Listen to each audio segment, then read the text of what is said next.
Welcome to the Dr. Shawn Tierney Podcast. My name is Shawn Tierney, and I am a neuromusculoskeletal synologist. I treat athletes and high performers. My goal with this podcast is to help you make better decisions regarding your health, athleticism, and all aspects of life. Here, I'm both a student and a teacher. Thank you for tuning in.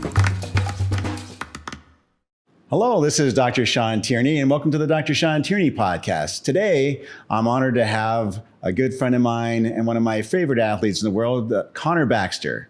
Connor, it's so good to have you here. And I just want to learn about you. It's all about, how did you become who you are? You're a very successful person in many, many ways.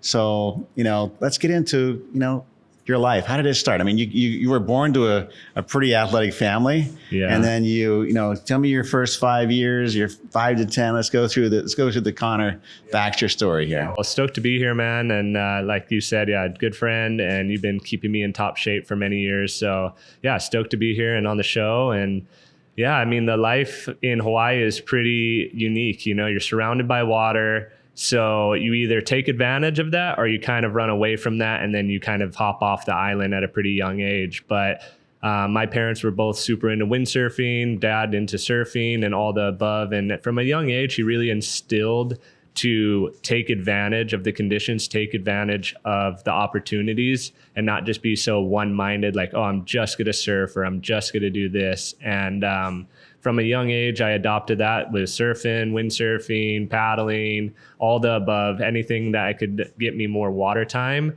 That was the go-to, because Maui, we have pretty unique conditions in the sense that we have trade winds. So morning time, no wind, you can get in the water, go surf, whatever you want to do. Midday to evening, the wind's up. So if you're not taking advantage of some type of wind sport, whether it be windsurfing or downwind paddling, you are kind of losing that big chunk of the day.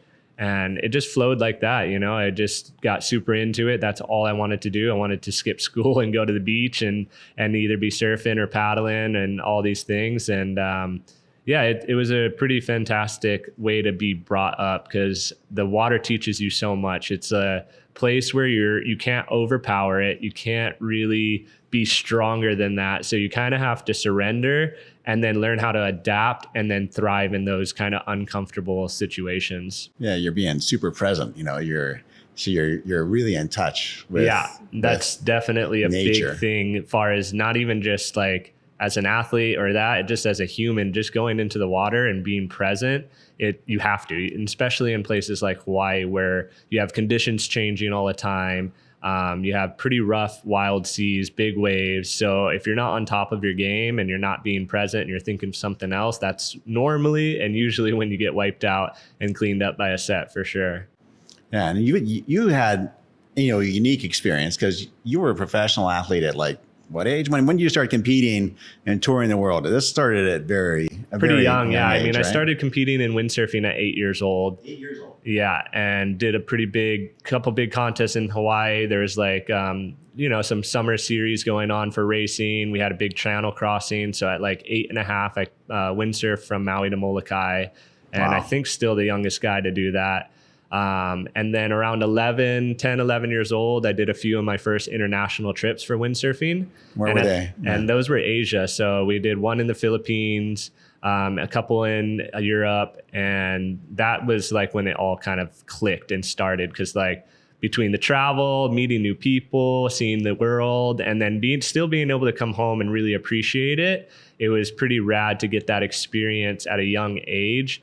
And kind of figure out like, wow, we're on an island that you can drive around in 4 hours. So it was like really opened my mind to like, wow, this place is big. There's a lot of places to explore. And not only am I like able to do this, I'm getting paid to go travel all these places, see and experience all these places. So It was like, okay, this is what I want to do. I like this. So we have a pretty tight bond, and a lot of our trips were together. It was either, especially when we were younger, still needed a caretaker, for instance, to travel with. My dad would take us on these fun missions and we'd go travel around the world. And that lasted up until like probably 12, 13 years old. And then right around 14 is when the paddling kind of turned on for myself, and racing with some of these legends and like Dave Kalama, Ikolu, Mark Rapphorse, And there was a big point in my career where it was like, okay, this is what I want to do. We did the Maui to Molokai race, and I was feeling good. I had the right equipment, had the right board, and somehow won it. Beat these guys that I looked up to and was obviously half their age. These guys were top shape. They were the best downwind paddlers at the time. And with the knowledge they obviously shared with me and training with them and the ability to pick the right line and just kind of conserve the energy and all of that, was able to come across the line first, got a good check. And I was like, wow, this is the real deal. Like I can maybe start pursuing this and doing what I need to do and being able to, make a career potentially out of this. It's only the beginning. The sport's getting bigger and bigger every year. So I just kind of ran with that, and it was cool. Like they're obviously a little bummed, but at the end of the day, they're like, dude, right on. Like you're the next guy. Like they're able to hand the torch, pass that torch on. And it was cool. And even like guys like Mark Rapahorse, who pretty much revolutionized paddling in Hawaii with these boards, because he was making unlimited boards. So they're 14 feet plus, and they're these machines in downwind. And he had the ability to do that because he was located in Maui with some of the best guys that were paddling, trying the board, saying, oh, this works, this doesn't work. So it was super cool to see kind of that pop up in Hawaii, and then really evolve in Hawaii. And then of course it got big there, and bigger races were happening, more races were happening. And then, obviously it started to kind of branch out. California started really picking up. And then we had, to this day, the biggest event happening here in SoCal down at Dana Point, the Battle of the Paddle, where that was the pinnacle of the sport. Like you won that, you were the guy. You were the top dog. I remember that. Yeah. I remember that. There was that first time you won. I think it was like Jamie Mitchell and Danny. And the three of you were all kind of lined up, and those guys were looking for a wave, and you're like, wave's not coming. Yeah. And so you just kept going, and they're like, what? And I popped on this little tiny swell. Yeah. Exactly. Yeah. No, that was a big moment for me, for sure. The whole world spun like, who is Connor Baxter? Pretty much. Right, no, exactly how it went down. Because like Danny was just dominating the scene, especially in those races. Same with Jamie Mitchell. And, they were winning all of them. They're the guys to beat, and somehow found myself in that position in the top three with them for the whole race. And it was coming down to that last lap. And I think they were like first and second, and they went around a turn and kind of were like rubbing rails, and it just opened this little keyhole on the inside, and I just snuck around them. Connor Baxter style. Connor Baxter style. Yeah, snuck around them and then put my head down, and I look back and there's no waves. And I'm like, these guys are monsters. They're just going to mow me down. Like I'm probably 16 at the time, and I was definitely not the fastest paddler yet. So I was like, oh no, I'm going to I have it. It's right here and I can taste it, but these guys are going to mow me down. And then, this little bump almost rolled underneath my board, and I felt it, and I was like, no, this is it. Like I have to catch this. And then just put my head down and almost paddled over it and got into this like non-breaking wave. It didn't even break, I don't think, until the way inside. And I was able to run up and claim the Battle of the Paddle, which, like I was saying, like that was the Super Bowl for us. That was like towards the end of the year.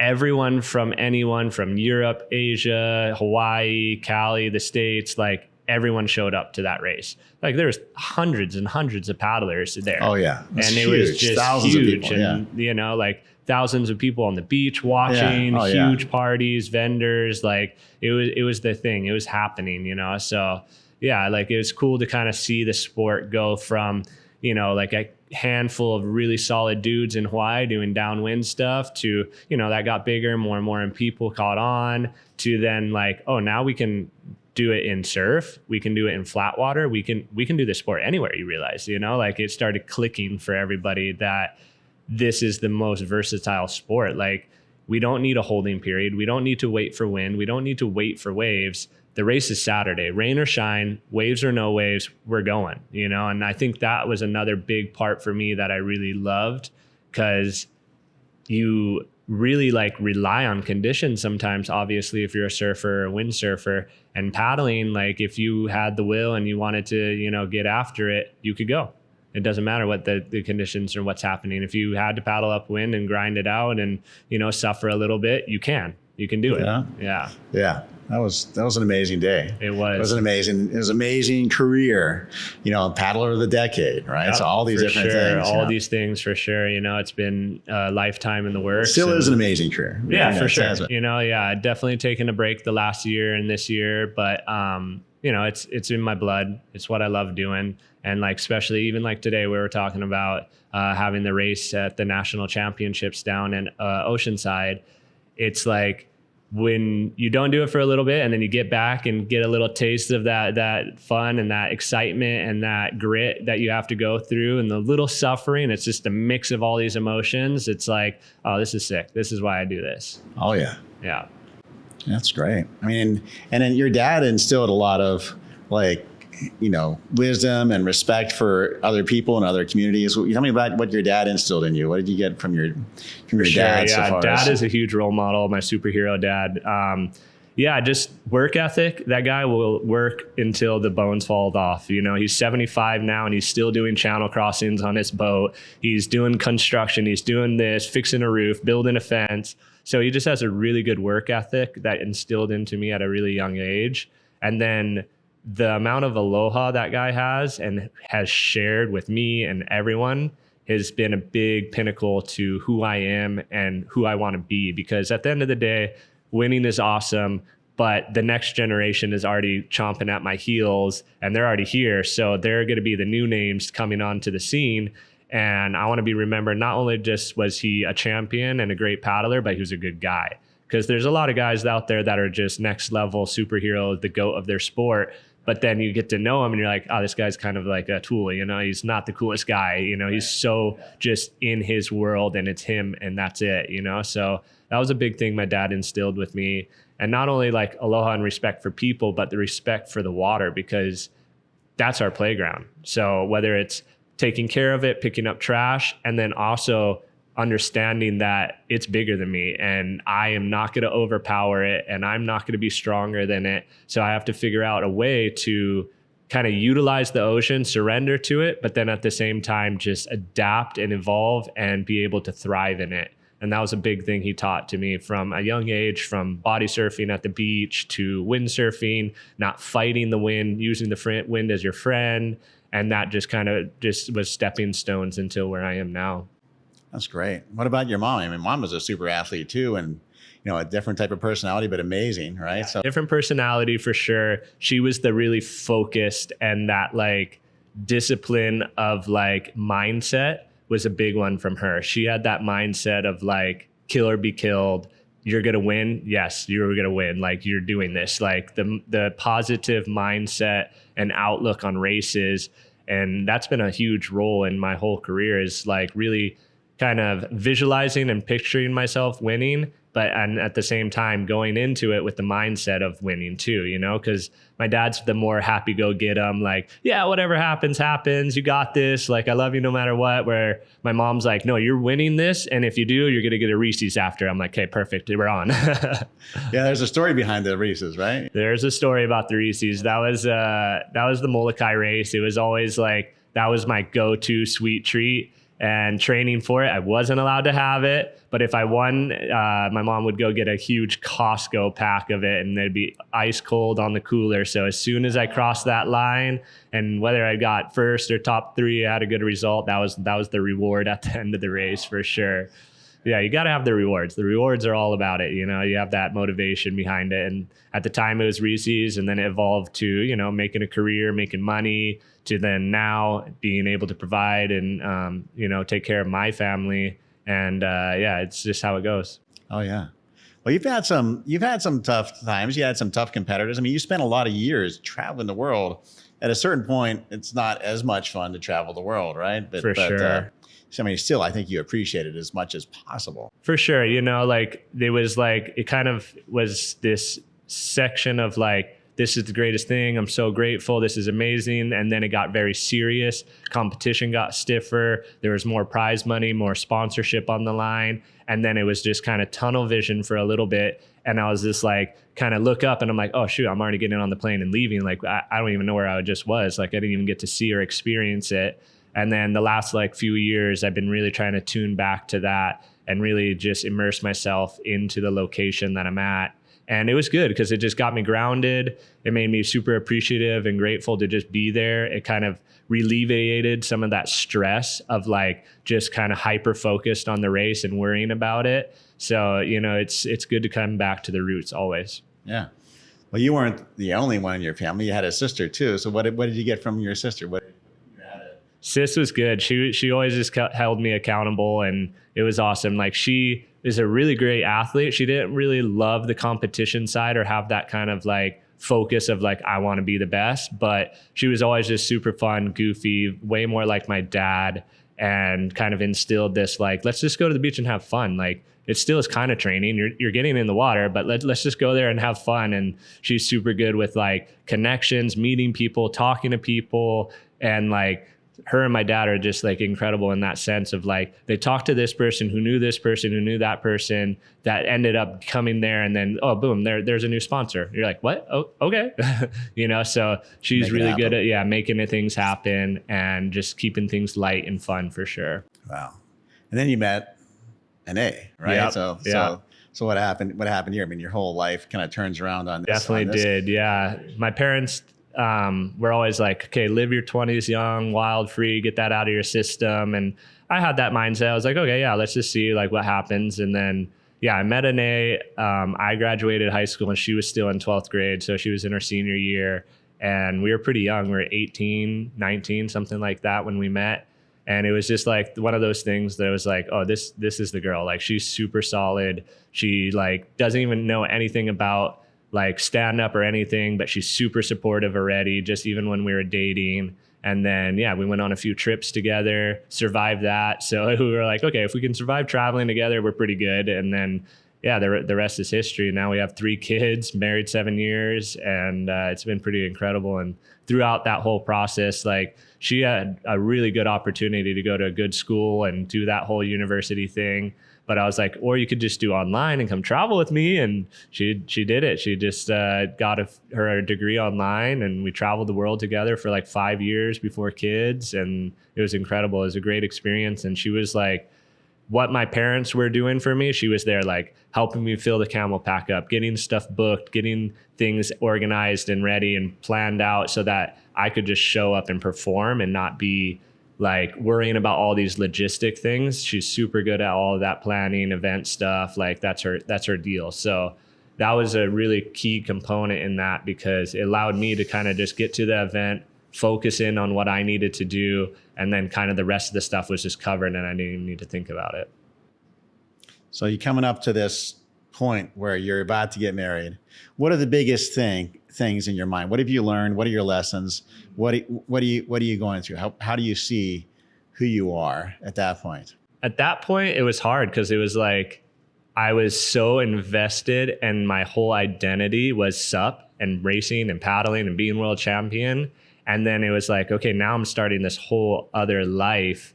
Like, it's not going to be just about me anymore. Like, obviously we're getting married, we were talking about kids and all of that. So it was like a real turning point of like, okay, I still want to be world champion, but how do I balance this kind of work, play, and be a husband lifestyle? And it was a struggle at first, of course. It was hard, but we figured it out. We got through it. And at the end of the day, like I said, she was super supportive of like who I was and what I wanted to accomplish.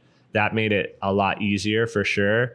And then, we got married, and 1 year later had our first kid, which brought a whole nother dynamic. Amazing, right? Yeah, super amazing. And yeah, that happened right when COVID hit. So we were silver lining for us. We were stuck at home and got to learn how to be parents, because we had tickets booked at 3 months old when he was going to be 3 months old, 6 months old. We were just like, no, we're taking him with us. We're just going to do this. Like, we're not going to let this slow us down. We still want to travel. I still want to compete.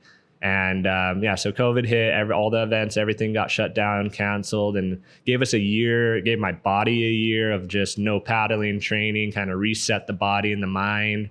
And then I was able to just kind of dive in and learn how to be a father. And that whole scene, which was super epic. It was a life-changing experience, and I would not want it any other way. And you've toned down a little bit more on traveling since that point. For But sure. you're still competing. Yep. I mean, you just won a big contest today. Yep. Yeah, just got the Congratulations, nationals. got the Thank you. nationals, and that was pretty epic.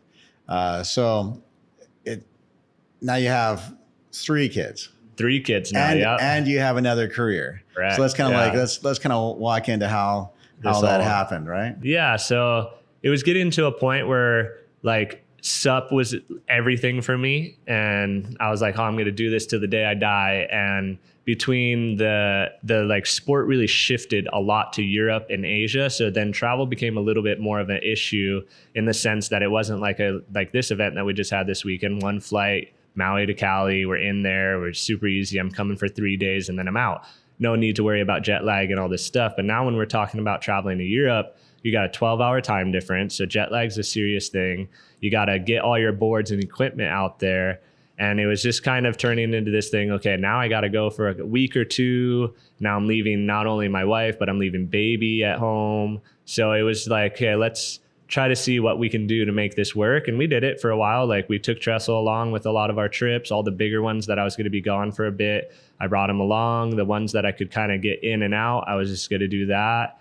And then, with obviously the sport kind of slowing down a little bit, the events aren't as crazy and big of prize purse as they used to be. Sponsorships weren't as crazy and big as they used to be, that I was like, okay, I either have to keep doing this and try to make this work.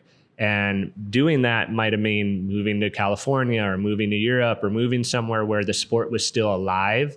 Because in Hawaii, we're so innovative that foiling came onto the scene, and now there's no sup boards on anybody's car. And if there are a sup board, they have a foil on it. So it's really evolved and changed in that sense that I was like, okay, yeah, Hawaii is not the best place to be if I want to pursue this career path. Because travel is insane, getting more expensive. It's getting harder to leave the fam and all that stuff. So I was just kind of dabbling and talking with friends and seeing what was next, or this or that. And it just kept coming back to firemen. And that was just like, a few of my buddies were in the department. They were loving it. They're like, dude, you get a ton of time off. You're working 9 days out of the month.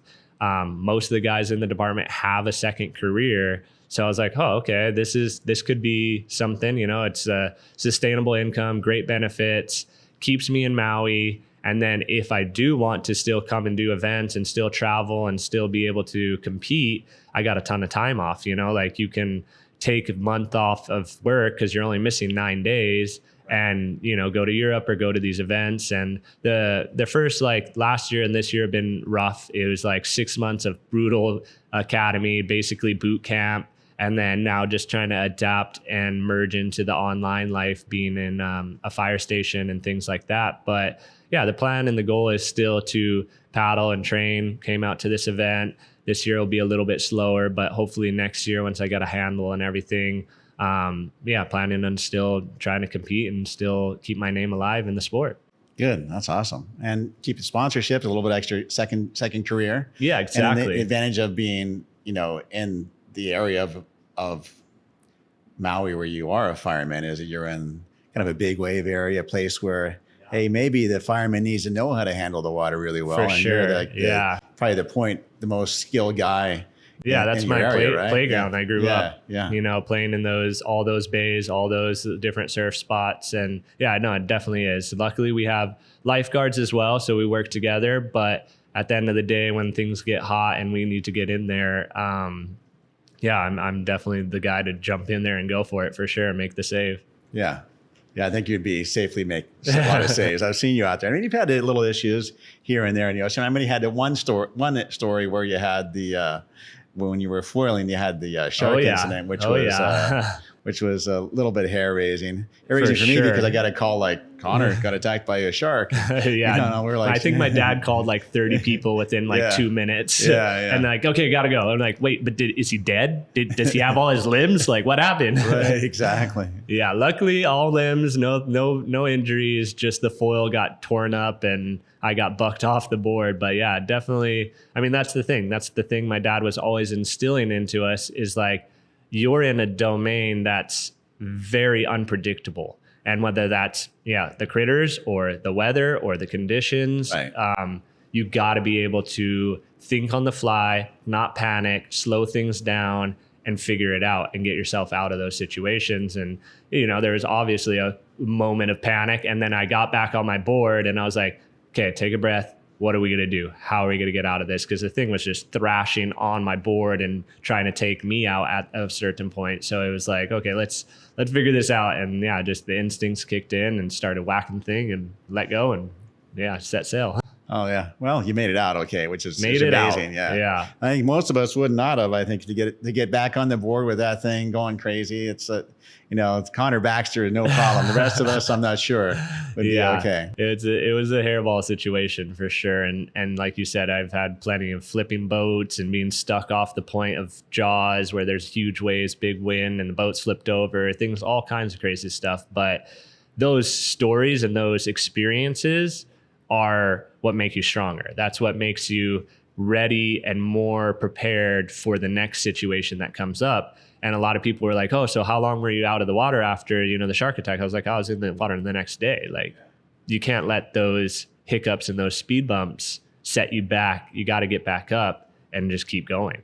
Ultimately, I mean, the conditions are probably even more scared by conditions, I would imagine, than even by that shark, right? For sure.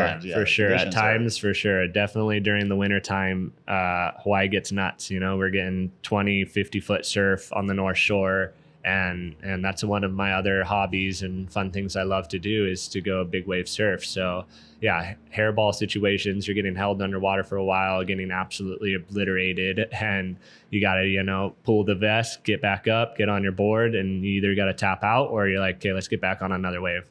And you've had to rescue people out there probably too, right? Whether it's there or situations when I'm traveling, which is also a really cool part about joining the fire service is now not only do I have the skills to do those things in those conditions, but now I'm like, oh, now I pulled them up and now I know CPR. Now I know the medical side of things as well to actually save lives one step further, right. Instead of just getting them out, getting them to safety and then like, oh, now what? So it kind of works seamlessly with that. And even the lifestyle, all the guys are super fit. We're working out in the gym every day and everyone has that like-minded, very disciplined, let's be the best we can be. And I like that a lot for sure. Yeah. Take care of yourselves. You can help other people, not just to win, which is and nice, that's a big right? thing, like, it's like, you got to take care, whether it's for fire or the paddling career that I've had, which has been a real pivot in my career at one point, especially with paddling, was like, I was so focused on just working the body and beating it up and just train. And especially once I met you too, it was like, no, I got to take care of this body so that I can perform at 100% the next day and the next day and the next day versus just beating the body up. And then the training goes down a couple notches every time because you're not recovering to perform the next day. So yeah, recovery and all those and the gadgets and the procedures and all those things have definitely leveled up my game for sure. Awesome. I'm glad to be able to help out. It's just such an honor for sure to help any good person. It just is just and if I wouldn't have, you have the feeling of it now, right? Yeah, no, for sure. And if I wouldn't have met Ane, I don't know if I would have met you because that was at Battle of the Paddle. Right. Freaking cracked my rib. Definitely hurt it really bad. And we're asking people on the beach. The lifeguards are like, oh, I don't know. There's not much we can do about it. You kind of just got to suffer through. And I'm like, dude, I got a race. I got to go. There's the race coming up. She ran into you. You had a booth down there, and you're like, oh yeah, we'll fix this up. Let's tape it up. You're good to go. And it was like, then boom, from there we hit it off and been over here a bunch to get stuff done and kept me in top shape, like I said. Yeah, my honor. Now you're keeping other people out of trouble as well. Yeah, so that's a nice thing about it. Full circle, right? Yeah, exactly. Keeps going. It keeps going. It does. Now you have 3 kids. Yep. And you're competing. Yeah. And you just won the national championship. Yep. So and you're a fireman. So now, as a fireman, how many days a month do you have to work? So it's 9 days. We have a pretty rad schedule. So it's basically a day on, full 24-hour shift, and then a 24-hour shift off. So day on, day off, day on, day off, day on, and then 4 days off.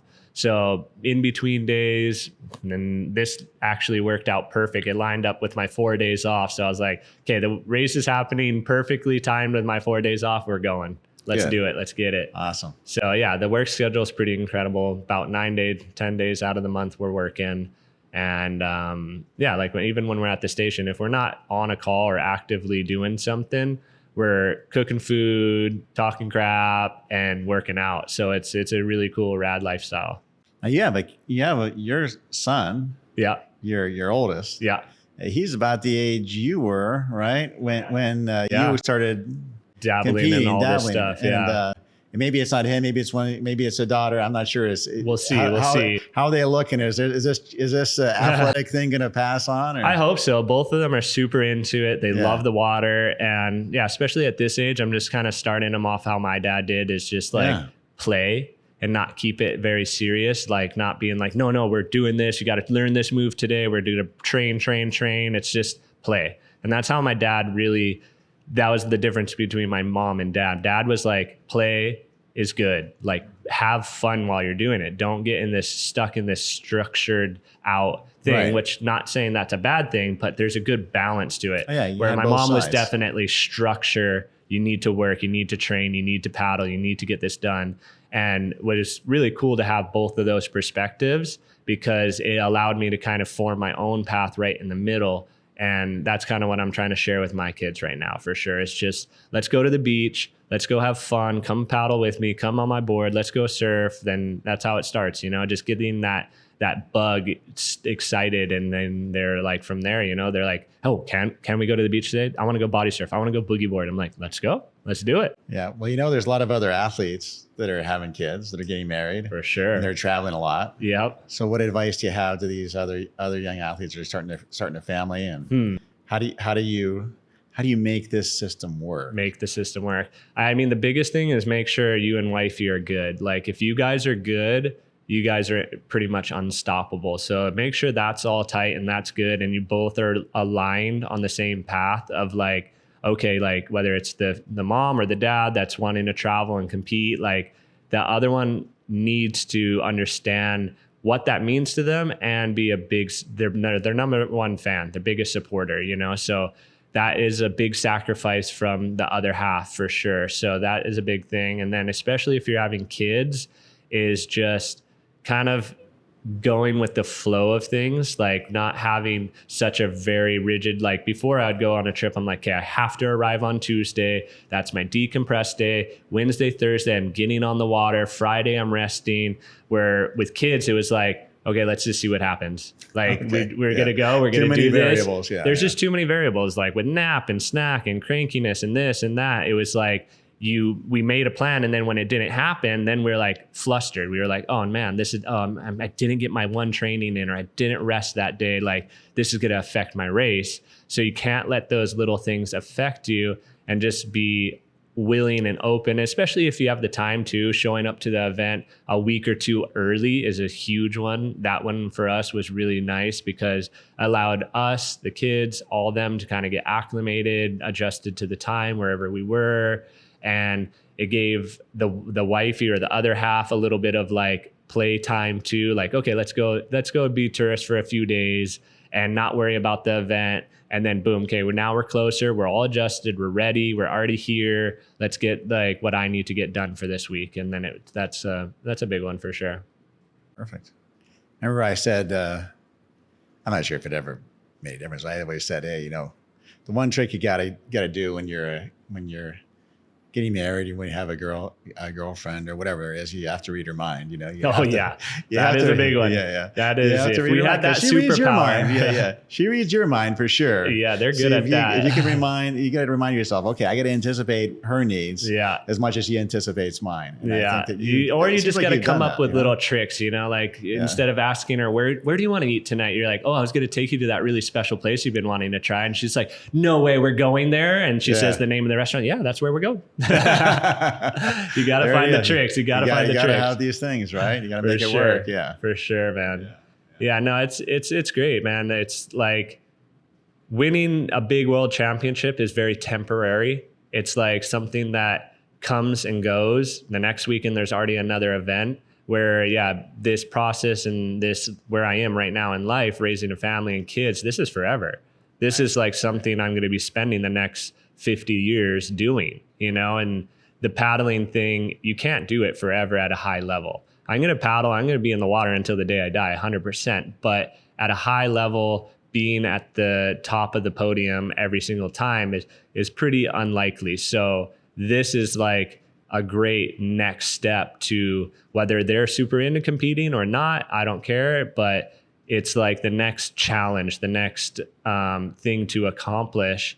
And what a great accomplishment when there's nothing better than raising kids to be good, respectful kids that, have a passion in life for something, whether it's sports, school, art, whatever it is, like creating that. And that was a big thing that my parents did for me, is like find the passion. And then if you can make money doing it, you won the lottery, so trying to get that instilled to them at a young age. And it doesn't even need to make money, but finding that passion and then finding a job that allows you to pursue that passion is what's going to keep you young forever. It's going to keep you healthy, in a good mindset. It's going to keep you happy. And it's the number one thing for sure. Yeah, you've done really well. So now let's go back, because a lot of people that are going to see this are just paddlers, right? Yeah. And one thing I noticed about you, and I think it's an advantage for you too now, is that, you're great at being in shape. You're a very fit guy. You could run faster than most anybody I've ever seen run in my life, let alone paddle, right? But sometimes, you've been tired but you've been wiped out and you've been hurt, but you use the ocean to your advantage. You use your perception, you use your awareness. You're 3 or 4 steps ahead. I think like you're thinking of, you're a tactician. Yeah. So you're thinking of things, more in advance of everybody else. Some people are thinking about how to paddle, how their body is feeling. You're like, yeah, I got that. But then I got a wave over here, void turn there, this guy over here. So there's a lot of things that you have to teach, other athletes, right? For sure. So let's go through a little bit of stuff that you would teach, a paddler. What so far as paddling, ocean awareness. What do you want to say to these other ocean athletes? You put it pretty. Yeah, you hit the nail on the coffin there. It's like once you can dial in your paddling and be at a point where you're very comfortable, then you can kind of take those tunnel vision goggles off and be kind of more aware of your surroundings. And the biggest thing with that is time on the water. And then on top of it is putting yourself in situations you're not comfortable with. Because if you train at the same spot every single day, you have that spot dialed. You have that awareness at that spot, at that location. So putting yourself in, whether it's different conditions, different locations, more situations where you're like, okay, I got to be on it. I got to be hypersensitive to what's going on right now. And the more you do that, each time you put in through those situations, you're able to kind of let go a little bit of like, okay, I need to balance. I can't fall. I need to take a good stroke. And then you're like, that's just kind of happening seamlessly without you thinking about it. And then you're now on to the next, the 2-3 steps ahead of like, okay, yeah, I got a wave here and it's going to break there. But if I look a little to my right and not just be so hyper focused on what the consequences are going to come here, there's no wave over there. Let's go that way. And that's a prime example was today, actually, in the race. I haven't been as on top of my training as I would have liked to be coming into a race. And it showed in the distance. That's just like a grind it out. You can't really, you can take advantage of little bumps in here and there. But at the end of the day, you got to be in top shape for one of those races. And I got second. And then we go into the technical race. And we were side by side with Cameron. And we were like, going at a same kind of angle. And then all of a sudden that happened. I wasn't focusing on balancing. I wasn't focusing on getting over that little white water because I saw 2 waves next was bigger. And to the left, there was a little gap. There was a little bit of an opening. And I was like, okay, if I can make it and shoot that, I can potentially win the race right here. And that's exactly what happened. He kept going the same path, head down, grinding over just looking at the one wave in front. And then I was able to kind of sneak in on the side of that wave and he got pushed back. And then that was the end of the race. I was able to get quite a big gap on him and big lead on him. And then I was able to kind of then even more so tune in, focus, let go of all that's going around and focus on the waves and everything happening. Yeah, it's amazing to watch. And it always is. I remember one of the races that I watched you in, And it was the one that stood out to me is like, you said to me, it's like, hey, I'm a little tired. What do you do? And like, pay attention. You always work it out. Don't worry about it. And it seemed like you were in the race and you were in the draft train. Yeah. And then Danny was out ahead. Yeah. Quite a bit ahead. And then I remember just seeing at the end of the race, there's a boy turn. You must have been paying attention to everything the whole time. Into the race, there was a boy turn. You just kept paddling. Everybody else was turning on the boy. Like, what's Connor doing? And then, do you remember that? Yeah, I do. And then you caught a wave. And you want to tell the rest of the story? Yeah, basically, yeah. It was the same situation where like everyone is like, yeah, I got to make a right turn on this buoy and go to the beach and get to the finish line, and there's waves. So I'm like, okay, yeah, that's true. I'm behind. I got to make a big play here if I want to try to win this race. And it was exactly what you said.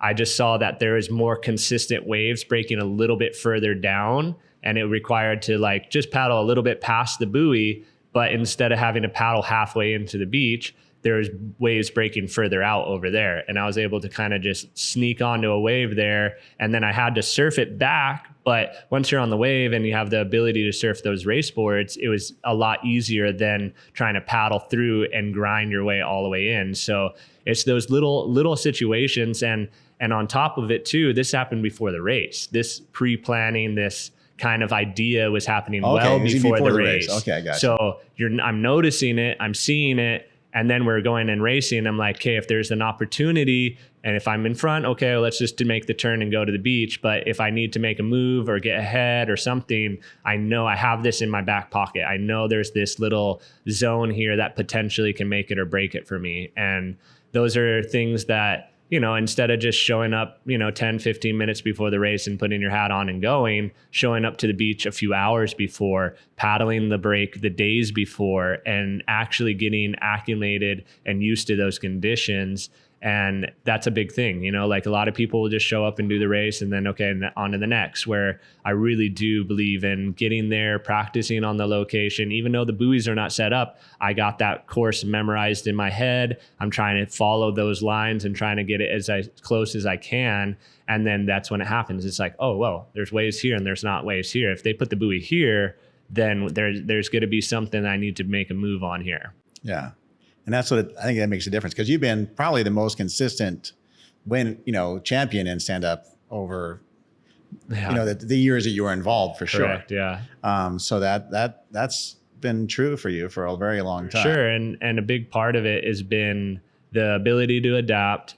The other big thing too is just really dialing in training, nutrition, and this balance of like, there's a few years where I was just going all out on training, and I was just wiped, like I had it in me for the big ones that I wanted to, but I wasn't consistent the rest of the year because I was doing big training blocks through those events. You were trying to peak. And I was trying to peak for those two events versus, which is still like what I would be doing, but in between really taking the time of like, okay, let's do a solid warm up paddle. Let's do a good cool down paddle. Let's stretch, let's roll out. Let's use these devices that we've been given in the last few years to help recovery, tools that you've set me up with, things like that, to really tune into not only being fresh and ready for the competition, but fresh and ready to have another good training session.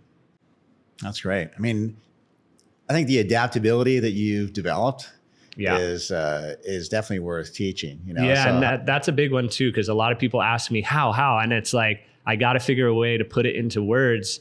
But it's just one of those things that came like reading a book. Like you're not going to read a Harry Potter book for your first book. You're going to start with the picture book. You're going to work up to like a few words on a page, to paragraphs, to then chapter books, to then the Harry Potter. And like I said, and we've been talking about it, I've been in the water since day one. Oh yeah. I have been put in not only like water, but some of the roughest, most dangerous, challenging conditions from a very young age, that now it's just all absorbed. And then when these things happen, it's not panic. It's like, okay, let's adapt. Let's figure it out. And that's a big thing. And just like going into things with a game plan, but not being so set to it. Even like downwind racing, it's like you're not paddling straight and trying to catch a bump. You're trying to catch the bump 2-3 ahead of you. So you got to figure out how to fit your board into between those swells and be able to not be like, okay, the destination is straight ahead of me, But if I turn my board this way or left or right, maybe my board will fit in and catch this glide, which will connect me to this glide. And you watch a lot of good downwind paddlers, they're not going straight. You're surfing left and right. So you're maybe paddling more, but you're also surfing more. And that's the ability to adapt, read the conditions, and just time on the water, and time on the water in a kind of like a big range of conditions, not just going to your usual spot, trying to break out of that and be like, oh, today's rough, maybe I'm not going to go. Like, no, today's rough, let's go. Let's challenge myself. If I get wiped out and pushed back to the beach, I tried. I'm not going to let it hold me down, but at least I tried and know that, okay, that was my max. That's my limit. So next time, if it happens again or a little bit smaller, like, no, actually, I survived that. So let's try it again. Let's see if I can do a little better this time. That's great. All right. So what do you want to pass on to everybody in the paddling community, like as a teacher? Yeah. I mean, it's cheesy, but at the end of the day, like, I've always had that saying of always have fun, never give up. And it goes deeper than that. Like, we've talked about a little already. It's just that blend of like playing and using that unstructured time to have fun is also another time where you're getting that adaptability to things. So if you're always structured and always have this really rigid training schedule, you're not having that ability to go play and see things, because when you do that, that's when you kind of break free from the matrix and you're able to have a little more fun and do things that you maybe normally wouldn't do. So really keeping things fun. And yeah, never giving up. That's a big one. Like, things get hard, things get tough, but just biting down and just keep pushing forward. One of the most amazing things that I've noticed when I paddled with you and you trained me is like, you're right next to me. You're like, yeah, like I'm having a good time, just like Connor. Yeah. I'm just like Connor. Like, no, I'm not. But like, you try to take off, and look, he's gone like in 2 seconds. I'm like, how did he get up there? But you just have this ability to be just like, yeah, I'm just 100% with you. I'm coaching you, do a little bit more of this, a little bit more of that. It's not like it's pressure, not like you're beat up. It's just, it's just fun. Yeah, it's fun. It's fun. You're right there. Yeah. You're right next to everybody. And that's you're showing people how to have fun. It's like, I see the side of your dad, see the side of your mom coming out, but yeah, you're really present with somebody. Yeah. And you're really with that. For sure. That experience, being on the water with you, learning from you is amazing. Yeah. And another one, even if you're just a weekend warrior trying to get faster or get your time up or a new PR, whatever it is, or you're trying to be serious, is a big one for me is branching out and doing other sports, whether it's on land or water. Obviously, if you're into the water and the water realm, paddling other crafts, surfing, doing things that don't seem right, or maybe you're not like super foiling, all these different things, because that's another one that goes back to adaptability. You're seeing the water at different conditions. Like, when you're windsurfing, you're moving really fast, way faster than when you're paddling, but then you already have that in your roller decks now. So if you can get your board up to that speed, like you're catching a wave or you're catching downwind swell, now you have that in your roller decks of like, okay, now my vision has to be a little bit quicker, a little bit more sharp. So doing other sports is a really big one, and seeing the water at a different angle, whether you're going on the canoe or surf ski or just surfing.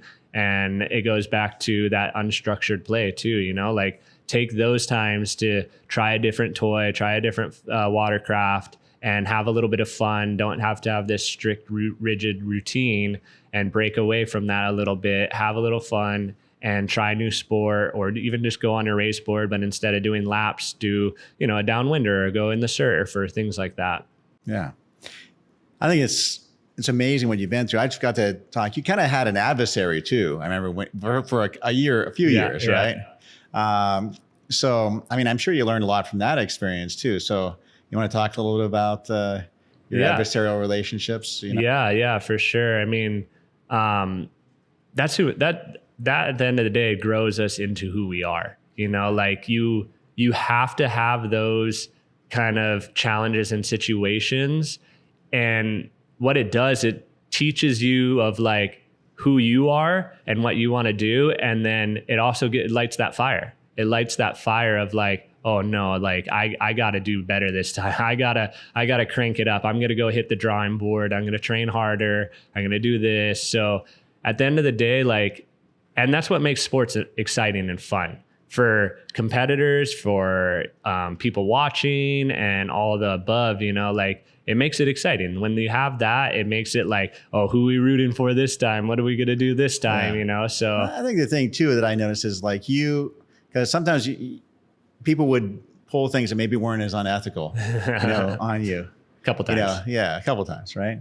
But you always refused to go down to that. You always did the right thing. You always did the right thing for everybody. You're like, I'm not willing to go there. Yeah. Like you can do this unethical thing, but that's not who I am. Yeah. Right? And a great role model for that was Danny. Danny Ching is like the pinnacle of what I really respect him for that. Cause he is just the definition of hard work. Let's race. Let's not do these little stupid things, and let's see who's faster today. Yeah. And whether he wins or loses, he's the first guy to congratulate you. He's the first guy on the beach to carry you up, you know, and give you your lei or give you your trophy. Like, you know, so like people like that is a great example of someone who like challenged me, pushed my limits, but in a real healthy way, you know, and it's been, that's a prime example of that versus, there's other competitors that we've had run-ins with, and it's like, no, I want to beat this guy. We're like, if Danny, it's like, I want to beat Danny, but if he beats me, I'm stoked for him. You know, or versus other people are like, no, he cannot beat me. There's no way he's beating me today. Right. For sure. Yeah. I think that all of your path has kind of lined you up to be a leader, I think. You know, I'd be surprised. I'm not sure what kind of how you're going to progress in your life, but I think you have this ability to be there and be very present with people. Yeah. But you also have this comfort with things going, you know, a little bit out of control. Yeah. And you can bring the rest of the community back together. Yeah. When things are a little bit out of control. Like, hey, you know, sometimes when you have kids, you can't predict. And sometimes when you're on the ocean, you can't predict. For sure. You know, but and whether that lines up with you know, the ocean or water sports, or going and promoting into a captain position in fire, I definitely I enjoy it too. I do love sharing the knowledge. I do love helping people and leading people and being supportive in that sense. Yeah. I remember one time we were out, we did a downwind run, and you go, I'm sorry. I'm like, what do you mean you're sorry? You're like, I never saw this before. Like, what? He's like, follow my line exactly. I'm like, okay. I remember that day. Good Maliko run. That was great. It was like, okay, got it. Let's do it. Exactly. Okay, got it. Let's go. I know you got me safe. So that was good. That was a great experience. It is. Yeah. Yeah. So it's just, you know, it's been a great honor, pleasure to, you know, have you be a part of my life, small part, and just to witness what you've gone through. For sure, man. I really feel super honored to know you. Yeah. Same here. At the level that I do. And I just want to bring everything to you. So how do people get a hold of you if they want to get some training? Yeah, I mean, a great place to start is my social media at ConBax. Whether you message me through there or whatever it is, or you can contact me by email, info@connorbaxter.com. And whether if you have questions, training needs, whatever it may be, I'm always happy to help. Like even on Instagram, I get messages all the time like, oh, I got this new board. What fin setup should I do? Or I'm trying to get ready for this race. Do you have any like tips or pointers to help me? I'm always happy to give some advice and help people out. So definitely hit me up, give me a follow, and Awesome. Well, this is super good. Anything you want to add? No, man, no, just, like you said, super grateful to be here. We go way back. So to be on your show now, a full circle, and be sharing our little experiences we've had. And, you know, at the end of the day, a big chunk of my career was always coming to you. Like I was going to Europe. I'm like, dude, I need this. Like I got to stop in LA. You picked me up, got what needed to be done. And so super grateful for our run-in and now what we've created as a friendship. And it's awesome, man. Awesome. Thank you. Yeah, thank you. All right.